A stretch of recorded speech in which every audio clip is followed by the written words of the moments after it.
Dear student, आज हम लोग फ्यूचर इंडेफिनिट टेंस सीखेंगे। देखिए, इससे पहले मैं आप लोगों को present indefinite tense and past indefinite tense बता चुका हूँ। ठीक है, आज हम लोग फ्यूचर इंडेफिनिट टेंस सीखेंगे और बहुत ही आसान तरीका से हम लोग सीखेंगे, इसलिए ध्यान से वीडियो को देखोगे और सुनोगे। ठीक है, चलिए शुरू करते हैं। हर टेंस का अपना आइडेंटिफिकेशन होता है। इस टेंस का आइडेंटिफिकेशन क्या है? हिंदी पहचान है गा, गे, गी। जैसे खेलेगा, खेलेंगे, खेलेगी, खेलूंगा, खेलूंगी। ठीक है, फिर इंग्लिश आइडेंटिफिकेशन क्या है? Shall oblique will plus verb one. Okay, ये आइडेंटिफिकेशन है। अब इंग्लिश आइडेंटिफिकेशन का हम एग्जांपल ले लेते हैं। शैल ऑब्लिक विल प्ले, खेलेगा, खेलेंगे, खेलेगी, मीनिंग होगा डॉट डॉट में, जैसे ऊपर में जितना लिखे वो सारा चीज मीनिंग हो सकता है। फिर शैल ऑब्लिक विल इट, खाएगा, खाएंगे, खाएगी, इट से। फिर शैल ऑब्लिक विल राइट, लिखेगा, लिखेंगे, लिखेगी, लिखूंगा, लिखूंगी। ठीक है, इस तरह से हम दूसरा वर्ब भी कलेक्ट करके एक चार्ट बना लेंगे और पढ़ेंगे, ताकि फ्यूचर इंडेफिनिट टेंस का मीनिंग हिंदी मीनिंग करना हमें बहुत आसान हो जाएगा, हिंदी ट्रांसलेशन करना हमें बहुत आसान हो जाएगा। एक नोट हमें याद रखना है, जब हम टेंस सेंटेंस बनाएंगे तो with subject I and we, यानी आई और वी सब्जेक्ट जब रहेगा तो उसके साथ हम शैल का यूज करेंगे। ठीक है, अब बाकी जितने भी सब्जेक्ट रहेंगे उसके साथ हम लोग विल का यूज करेंगे। ठीक है, अब यहाँ फॉर्मूलाज मैंने लिख दिया है।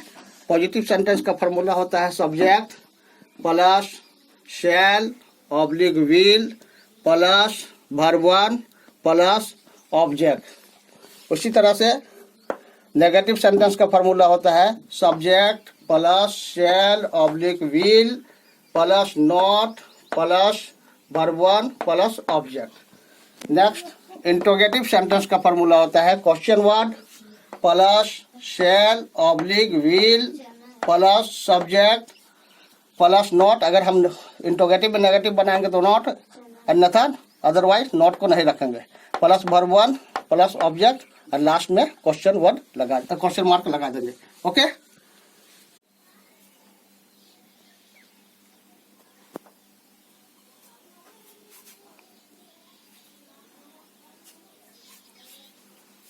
अच्छा बच्चों, तो हम लोग आइडेंटिफिकेशन करना और फार्मूला सीख चुके हैं। अब इसके बाद हम लोग को इसका सेंटेंस कैसे बनाएंगे, कैसे सेंटेंस में यूज करेंगे, एक वर्ब को, एक सब्जेक्ट को, एक ऑब्जेक्ट को, कैसे उसका नेगेटिव बनाएंगे, कैसे उसका इंट्रोगेटिव बनाएंगे, इसी को अब हम लोग सीखेंगे।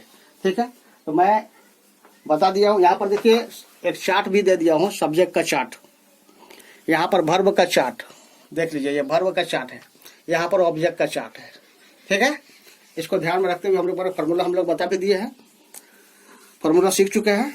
चलिए अब हम शुरू करते हैं एक सेंटेंस बनाना। हम यहाँ सब्जेक्ट से भी शुरू कर सकते हैं, वर्ब बेसिस शुरू कर सकते हैं, क्योंकि इस टेंस में कोई वैसा दिक्कत नहीं है। चलिए हम सब्जेक्ट को लेते हैं, आई। एक सब्जेक्ट ले लिया आई। अब आई के साथ क्या लगता है, हम तो बता दिए थे कि शैल लगता है, आई शैल, आई शैल लगा दिए। उसके बाद एक वर्ब यूज कर दिए, या वर्ब चार्ट से एक वर्ब ले लिए, आई शैल प्ले। आई मीन्स क्या होता है? मैं। अब प्ले मीन्स खेलना।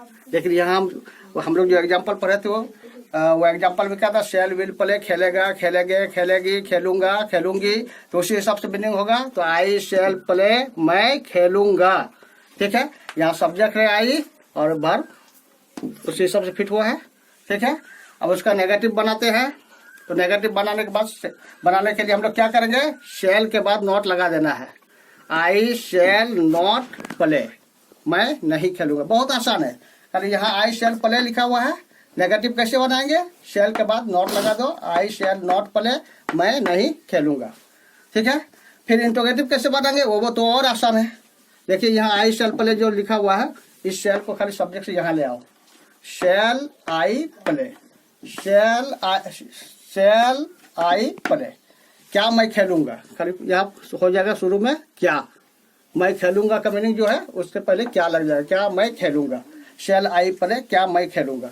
ठीक है, अब क्या मैं खेलूंगा तो जवाब आएगा यस आई शैल प्ले, हाँ मैं खेलूंगा। No I shall not play, नहीं मैं नहीं खेलूंगा। क्योंकि जब भी सवाल होता है तो उसका जवाब भी मिलता है। तो शैल आई प्ले, क्या मैं खेलूंगा, आंसर आएगा यस आई शैल प्ले, हाँ मैं खेलूंगा। No I shall not play, no नहीं मैं नहीं खेलूंगा। ठीक है, अब दूसरा एग्जांपल लेते हैं।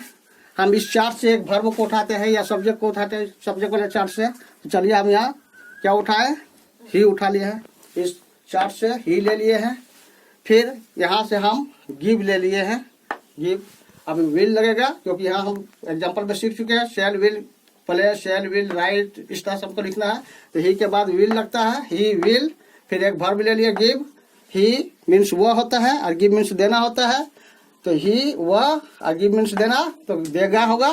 तो ही विल गिव, वह देगा, क्या होगा मीनिंग, वह देगा। फिर इसका नेगेटिव बनाएंगे तो विल के बाद हमको नॉट लगा देना है। ही विल नॉट गिव, वह नहीं देगा। फिर हम इसको क्वेश्चन करते हैं, क्वेश्चन करते हैं तो क्या करेंगे, विल को सब्जेक्ट से पहले कर देना है। ही के पहले हमको विल को कर देना है। विल ही गिव, क्या वह देगा। देखिए यहाँ लिख दिया विल ही गिव, क्या वह देगा। ठीक है, फिर इसका जवाब देंगे। विल ही गिव, क्या वह देगा, तो जवाब आएगा हाँ वह देगा, नहीं वह नहीं देगा। यस ही विल गिव, हाँ वह देगा। No he will not give, नहीं वह नहीं देगा। इसी तरह से हम लोग और एग्जांपल ले सकते हैं। अब जैसे यहाँ सब्जेक्ट चार्ट में देखिए यहाँ हम वी लगा दिए हैं। अब वी को हम लोग बनाएंगे तो वी शैल, अब यहाँ से एक वर्ब ले लिए बाय, वी शैल बाय, हम लोग खरीदेंगे। फिर उसका नेगेटिव बनाएंगे वी शैल नॉट बाय, हम लोग नहीं खरीदेंगे। फिर उसका इंट्रोगेटिव बनाएंगे शैल वी बाय, क्या हम लोग खरीदेंगे। फिर उसका जवाब आएगा तो यस वी शैल बाय, हाँ हम लोग खरीदेंगे। No we shall not buy, नहीं हम लोग नहीं खरीदेंगे। अब यू का देखिए, यू का उसी तरह से यू के साथ हम एक वर्ब लेते हैं, कॉल ले लेते हैं, नहीं कॉल नहीं लेते हैं, रीड ले लेते हैं। यू विल रीड, तुम पढ़ोगे। यू विल रीड, तुम पढ़ोगे। अब उसका नेगेटिव बनाएंगे तो यू विल नॉट रीड, तुम नहीं पढ़ोगे। इंट्रोगेटिव बनाएंगे, विल को पहले कर देना है, विल यू रीड, क्या तुम पढ़ोगे। फिर आंसर करेंगे, अगर क्या तुम पढ़ोगे क्या आएगा, हाँ मैं पढ़ूंगा, नहीं मैं नहीं पढ़ूंगा। तो सवाल अगर होगा विल यू रीड, क्या तुम पढ़ोगे, तो जवाब आएगा यस आई शैल रीड, हाँ मैं पढ़ूंगा। No I shall not read, नहीं मैं नहीं पढ़ूंगा। ठीक है, इसी तरह से अब अगला एग्जांपल कुछ भी हम ले सकते हैं। जैसे माई फादर ले रहे हैं, एक माई फादर लेके दिखा देते हैं। माई फादर राइट, एक वर्ब ले लिया वहां से right. My father will right, मेरे पिता लिखेंगे। इसमें ऑब्जेक्ट भी हम डालना सिखा रहे हैं। माई फादर विल राइट, अभी तक मीनिंग हुआ मेरे पिता लिखेंगे। अब एक ऑब्जेक्ट दे देते हैं, सुटेबल ऑब्जेक्ट। अब लिखना क्या लिखना होता है, लिखना इंग्लिश लिखना होता है, हिंदी लिखना होता है, कविता लिखना होता है। इस तरह हम ऑब्जेक्ट को लगा सकते हैं। My father will right Hindi, मेरे पिता हिंदी लिखेंगे। फिर दूसरा ऑब्जेक्ट अगर हम डालते हैं, my father will write a letter, मेरे पिता एक पत्र लिखेंगे। फिर उसका नेगेटिव बनाएंगे, my father will not write a letter, मेरे पिता पत्र नहीं लिखेंगे।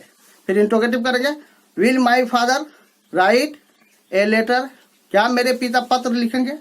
फिर उसका आंसर करेंगे तो yes my father will write a letter, हाँ मेरे पिता पत्र लिखेंगे। No my father will not write a letter, नहीं मेरे पिता पत्र नहीं लिखेंगे। इस तरह से हम लोग आसानी से बना सकते हैं इस चार्ट की मदद से। और we will understand very easily with the help of this chart, okay? इसलिए हम लोग सभी बच्चे प्रैक्टिस करेंगे इसको, और प्रैक्टिस करके अच्छी तरह से इंग्लिश बोलना सीखेंगे। और हमारे चैनल को सब्सक्राइब कर दो और लाइक और शेयर भी कर दो और बेल आइकन को क्लिक भी कर दो। Thank you.